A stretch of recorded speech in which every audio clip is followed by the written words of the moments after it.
సువార్త 20వ అధ్యాయము ఒకసారి 14వ వాక్యాన్ని త్వరగా చదవండి. చదివేటప్పుడు వినండి. యోహాను సువార్త 20వ అధ్యాయము 14వ వాక్యం. ఆమె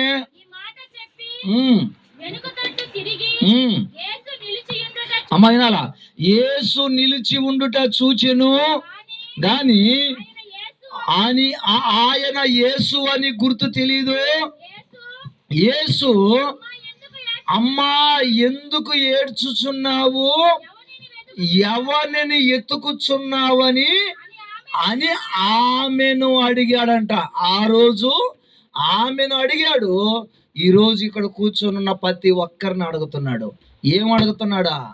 మీ కర్రీ కూడా అడగట్లా, మీ డబ్బు అడగట్లా, మీ స్థిరాస్తులు అడగట్లా.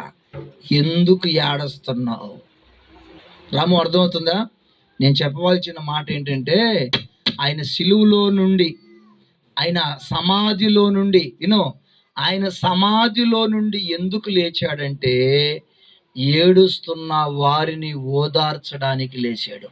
లోకం ఎలాంటిదంటే, నువ్వు ఏడుస్తుంటే వాళ్ళు ఎగతాళి చేస్తారు, నువ్వు ఏడుస్తుంటే వాళ్ళు కాదు. ఇప్పుడు మగ్దలేని మరియా తల్ల పైకెత్తండి, ఆ సమాధి కాడ చేరి, ఏ సమాధి? యేసు ప్రభు ఉండే సమాధి. యేసు ప్రభు సమాధి కాడకు వచ్చి చూస్తే సమాధి ఖాళీగా ఉంది. ఆయన అక్కడి నుంచి లేచేస్తున్నాడు. అయ్యో, నా ప్రభుని ఎవరు ఎత్తుకెళ్ళిపోయారు, ఎక్కడ నా సమాధి ఖాళీగా ఉందని ఆమె తిరిగితే ఏడుస్తూ ఉంటే, ఇప్పుడు ఆమె వెనకాలే చేరి ఇప్పుడు ఆమెతో మాట్లాడుతున్నాడు. అమ్మా ఎందుకు ఏడుస్తున్నావు? అమ్మా ఎందుకు ఎవరిని ఎత్తుకుతున్నావు అని ఆమెను అడిగాడంట. ఎందుకు ఆయన సమాధిలో నుంచి లేచాడంటే, ఏడుస్తున్న వారిని ఓదార్చడానికి లేచాడు. ఈ రోజుల్లో చాలామంది భర్తను బట్టి భార్య ఏడుస్తుంటుంది, భార్యను బట్టి భర్త ఏడుస్తుంటాడు, బిడ్డలను బట్టి తల్లిదండ్రులు ఏడుస్తుంటారు. లేరా? నేను మన సెల్ ఫోన్లో ఒక వీడియో చూశాను, తన కూతుర్ని. అందుకని మరలా చెప్తున్నా, ఏడ్చే వాళ్ళంటే యేసు ప్రభు అసలు తట్టుకోలేడు.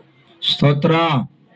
చేతులు పైగా చెప్పు, హల్లెలూయా, హల్లెలూయా, హల్లెలూయా.